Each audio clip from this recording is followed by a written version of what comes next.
In March 1947, Earl Louis Mountbatten and his wife Edwina arrive in New Delhi. The great-grandson of Queen Victoria and second cousin to George VI, Mountbatten brings a regal presence to the drama of India's independence. As the last viceroy, he bears responsibility for India's fate. 2nd of April, 1947. I have now completed my first week in office. I should like to be able to paint an encouraging picture of my first impressions, but feel it would be misleading if I did so. The scene here is one of unrelieved gloom.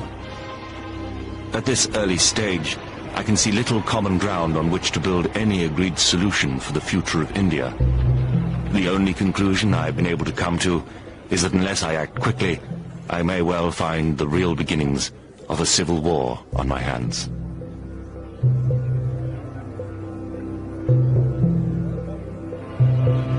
By May, attempts to create a unified India have failed. Gandhi retreats from political life.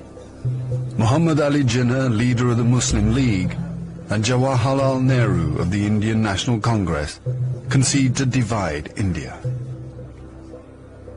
Fearing a total loss of control, Mountbatten brings forward the transfer of power to August. Two nations will be created by partition, a secular India and a new homeland for India's Muslims, Pakistan. Nehru addresses the people of India. Long years ago, we made a tryst with destiny, and now the time comes when we shall redeem our pledge.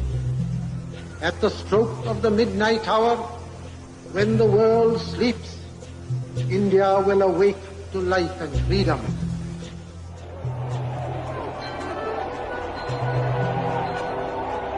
The 15th of August, 1947, the British Empire in India has come to an end.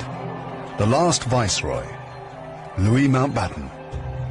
The flag raising and the salute were done amid scenes of the most fantastic rejoicing. And as the flag broke, a brilliant rainbow appeared in the sky, which was taken by the crowd as a good omen.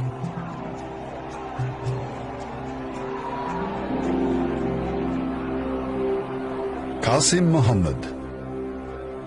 On the 15th of August came freedom.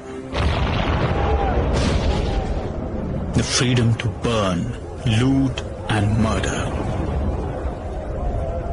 While Delhi and Karachi were celebrating, central Punjab was burning.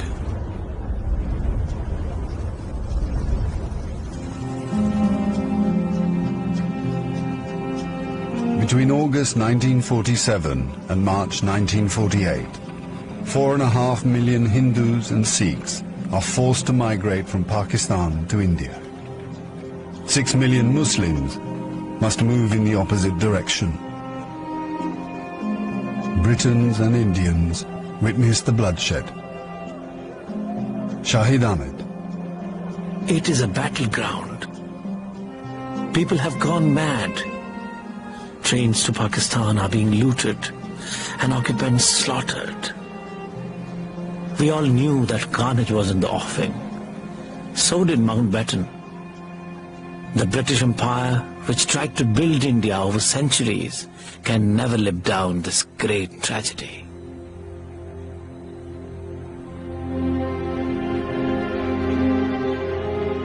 Lieutenant Colonel Hubert Boyd Hudson.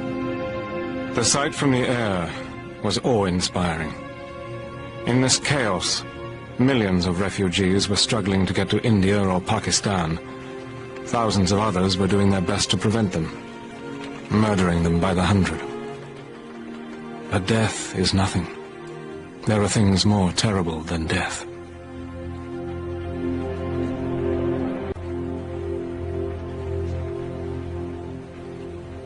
$10 million people are displaced in the partition of India.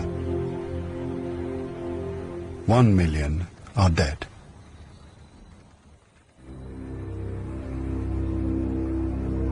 By the summer of 1948, most of the British have left. Hubert Boyd Hudson has been in India for 15 years. India is full of ghosts. Houses I have lived in, now inhabited by Indians, remind me of the days which will never come again.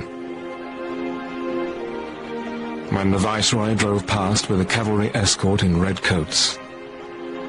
I have seen the greatness of the British in India, but now it is all ended, and we are the last to leave, the few who are trying to tidy up the mess which the sudden splitting of an old empire has caused. Britain has lost its greatest imperial possession. Mahatma Gandhi once said that if India became free, the rest of the empire would follow. In the next 10 years, the fire of India's independence will spread around the globe, from the Middle East to Africa.